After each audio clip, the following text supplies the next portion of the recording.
ہمارے رسول مقبول محمد صلی اللہ علیہ وسلم کی ولادت باسعادت موسم بہار میں پیر کے دن صبح صادق کے بعد اور طلوع آفتاب سے پہلے 9 ربیع الاول سن عام الفیل 20 یا 22 اپریل 571 عیسوی کو مکہ مکرمہ میں ہوئی۔ پیر کا دن آپ کی مبارک زندگی میں بڑی اہمیت کا حامل ہے۔ سیدنا ابن عباس رضی اللہ عنہ فرماتے ہیں کہ آپ پیر کو پیدا ہوئے، پیر کے دن آپ کو نبوت سے سرفراز فرمایا گیا، سوموار ہی کو مکے سے مدینے کی طرف ہجرت کے لیے نکلے، سوموار ہی کو آپ مدینہ منورہ تشریف لائے اور آپ نے پیر ہی کے دن اس دار فانی کو خیر باد کہا۔ آپ کے پیدا ہوتے ہی آپ کے دادا عبد المطلب آپ کو گود میں اٹھا کر خانہ کعبہ میں لے گئے، آپ کے لیے دعا کی اور محمد نام رکھا۔ پوتے کی پیدائش کی خوشی میں 7ویں دن اپنے قبیلے کی دعوت کی۔ لوگوں نے آپ کے دادا سے پوچھا، آپ نے نومولود کا نام دوسرے لوگوں کے ناموں جیسا کیوں نہیں رکھا؟ انہوں نے جواب دیا، میں چاہتا ہوں میرے پوتے پر اس نام کا اثر پڑے اور میرا پوتا تعریف و توصیف حاصل کرے۔ آپ کی والدہ سیدہ آمنہ نے آپ کا نام احمد رکھا۔ انجیل میں بطور پیشگوئی آپ کے 2 نام آئے ہیں، فارقلید اور منہمنا۔ قرآن مجید کی سورہ انبیاء آیت 107 میں اللہ تعالیٰ نے آپ کو رحمت للعالمین کہا ہے، وَمَا أَرْسَلْنَاكَ إِلَّا رَحْمَةً لِلْعَالَمِينَ، یعنی ہم نے آپ کو تمام جہانوں کے لیے رحمت بنا کر بھیجا ہے۔ آپ کا نسب نامہ اس طرح ہے: محمد بن عبداللہ بن عبد المطلب بن ہاشم بن عبد مناف بن قصی بن کلاب بن مرہ بن کعب بن لعی بن غالب بن فہر بن مالک بن نظر بن کنانہ بن خزیمہ بن مدرکہ بن الیاس بن مزر بن نزار بن معد بن عدنان۔ اس بات پر سب کا اتفاق ہے کہ عدنان سیدنا اسماعیل علیہ السلام کی نسل سے ہیں، لیکن دونوں کے درمیان میں کتنی پشتیں ہیں اور ان کے نام کیا کیا ہیں، اس میں بہت اختلاف پایا جاتا ہے۔ آپ کی والدہ کا نام سیدہ آمنہ تھا۔ سیدہ آمنہ کے والد وہب بن عبد مناف بن زہرہ بن کلاب تھے۔ یہ وہی کلاب ہیں جو والد کی طرف سے بھی نبی صلی اللہ علیہ وسلم کے نسب نامے میں آتے ہیں۔ ان کا اصل نام عروہ یا حکیم تھا، لیکن کتوں کے ذریعے بکثرت شکار کھیلا کرتے تھے، اس لیے کلاب کے نام سے مشہور ہو گئے۔ عربی میں کلاب کتوں کو کہتے ہیں۔ آپ اسماعیل علیہ السلام کی اولاد میں سے ہیں۔ اسماعیل علیہ السلام کی خاطر جب اللہ تعالیٰ نے زمزم کا کنواں جاری کیا تو قبائل جرہم اور ایاد کے خانہ بدوش عرب سیدہ ہاجرہ کی اجازت سے وہاں آ کر رہائش پذیر ہوئے۔ کعبے کے متولی اسماعیل علیہ السلام اور ان کی اولاد رہی۔ ایک عرصے کے بعد بنو جرہم اور سیدنا اسماعیل کی اولاد میں کعبے کی تولیت کے سلسلے میں جھگڑا ہوا تو کعبے کی خدمت اور تولیت اولاد اسماعیل اور بنو جرہم میں تقسیم ہو گئی، اور جب بنو خزاعہ نے لڑ کر مکے پر قبضہ کیا تو ایک مدت تک کعبے کی تولیت بھی ان کے پاس رہی، لیکن بنو اسماعیل بہرحال مکے ہی میں رہے۔ ان کے ایک فرد کلاب نے شمالی عرب میں قبیلہ قزاعہ میں شادی کی، اس سے قصی پیدا ہوئے۔ وہ جوان ہو کر اپنے قبیلے میں واپس آ گئے۔ خسر کی وفات کے بعد قصی نے اپنے ننہال کی مدد سے بنو خزاعہ کو مجبور کیا کہ وہ شہر چھوڑ کر مضافات میں جا بسا۔ بنو خزاعہ کے سردار نے کعبے کے قیمتی چڑھاووں کو زمزم کے کنویں میں ڈال کر اس کو پاٹ دیا اور کنواں غائب ہو گیا۔ پھر قصی کو بہت بڑا اقتدار حاصل ہوا، اس کی اولاد پھلی پھولی اور اسے قوم کا بہت بڑا سردار تسلیم کیا گیا۔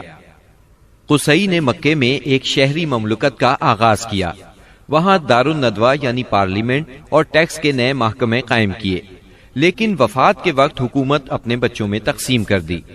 کسی کو کعبے کی رکھوالی سونپی، کسی کو چابی دی، کسی کو فوج کی قیادت تو کسی کو ٹیکس کا حساب کتاب سونپا۔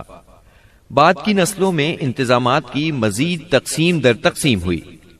آغاز اسلام کے وقت وہاں 10 سرداروں کی ایک مجلس کار فرما نظر آتی تھی۔ قصی کے 4 بیٹے تھے، ان میں عبد مناف بڑے نامور اور صاحب عزت ہوئے۔ عبد مناف کے بھی 4 بیٹے تھے، ان میں ہاشم شہرت میں سبقت لے گئے۔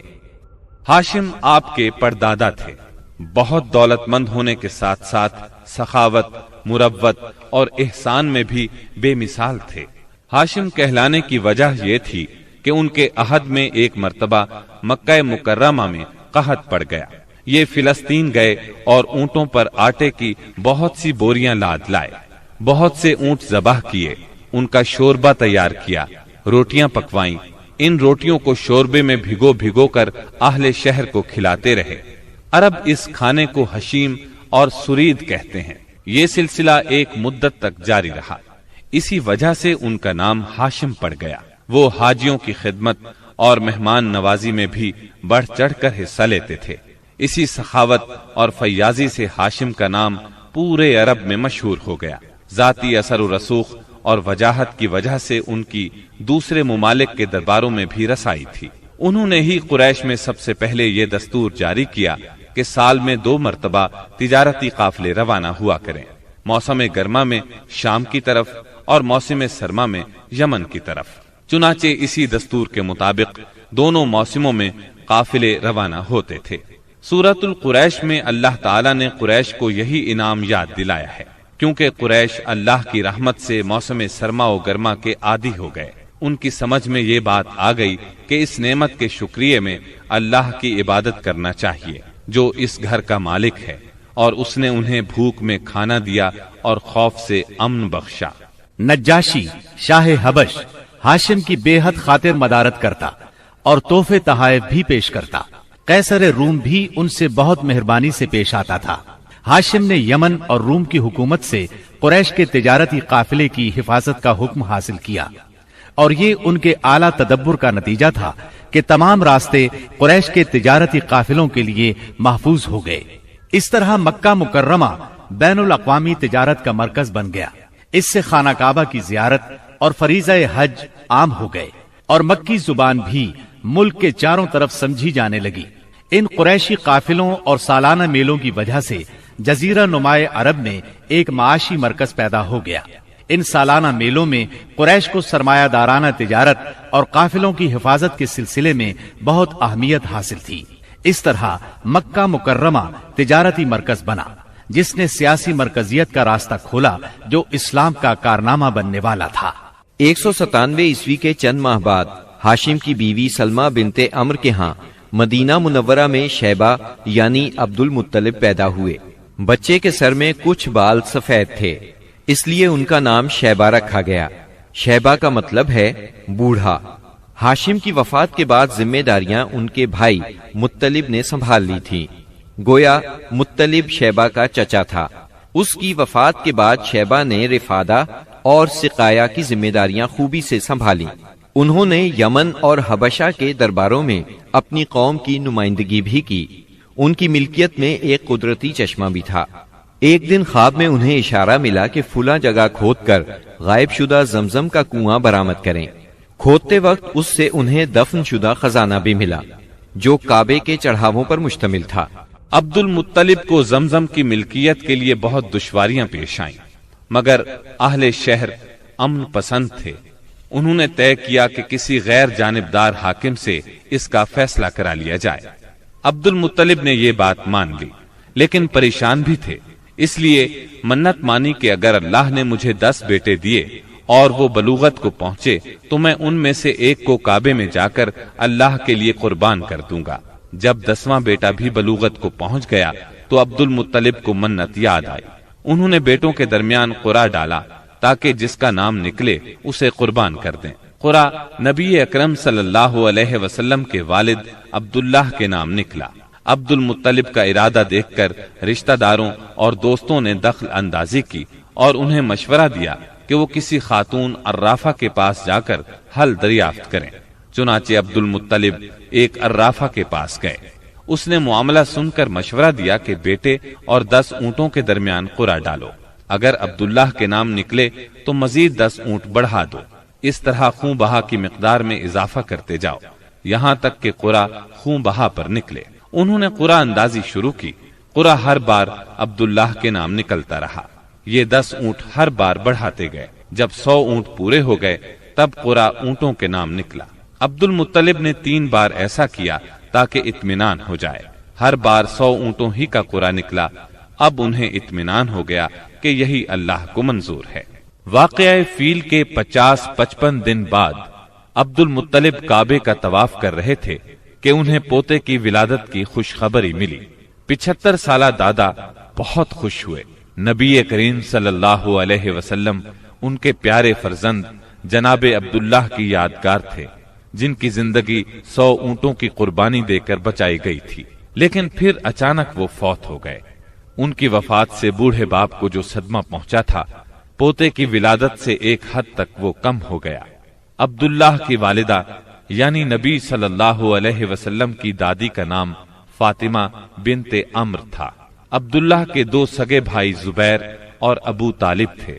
بی بی آمنہ سے نکاح کے بعد عبداللہ نے رواج کے مطابق 3 دن تک سسرال میں قیام کیا۔ اس کے بعد تجارت کی غرض سے شام چلے گئے۔ واپسی پر یثرب یعنی مدینہ منورہ میں ٹھہرے تاکہ اپنے والد کے حکم کے مطابق کھجوروں کا سودا کریں۔ مدینہ منورہ ہی میں قیام کے دوران وہ بیمار ہو گئے۔ آپ کی بیماری کی خبر مکہ پہنچی تو عبد المطلب نے فوراً اپنے بڑے بیٹے حارث کو عبداللہ کی خبر گیری کے لیے مدینہ روانہ کیا۔ حارث مدینہ پہنچے تو معلوم ہوا 1 ماہ بیمار رہنے کے بعد عبداللہ انتقال کر گئے ہیں۔ انتقال کے وقت انہوں نے 5 اونٹ، چند بکریاں اور 1 باندی چھوڑی، جس کی کنیت ام ایمن اور نام برکت تھا۔ عبداللہ کا انتقال اپنے پیغمبر بیٹے کی ولادت سے چند ماہ پہلے ہی ہو گیا تھا۔ گویا آپ صلی اللہ علیہ وسلم شکم مادر ہی میں یتیم ہو گئے تھے۔ آپ کی والدہ سیدہ آمنہ طہارت نفس، شرافت، عزت، عفت، عصمت اور پاکبازی میں بے مثال تھی۔ اپنی قوم میں سیدۃ النساء کے لقب سے مشہور تھیں۔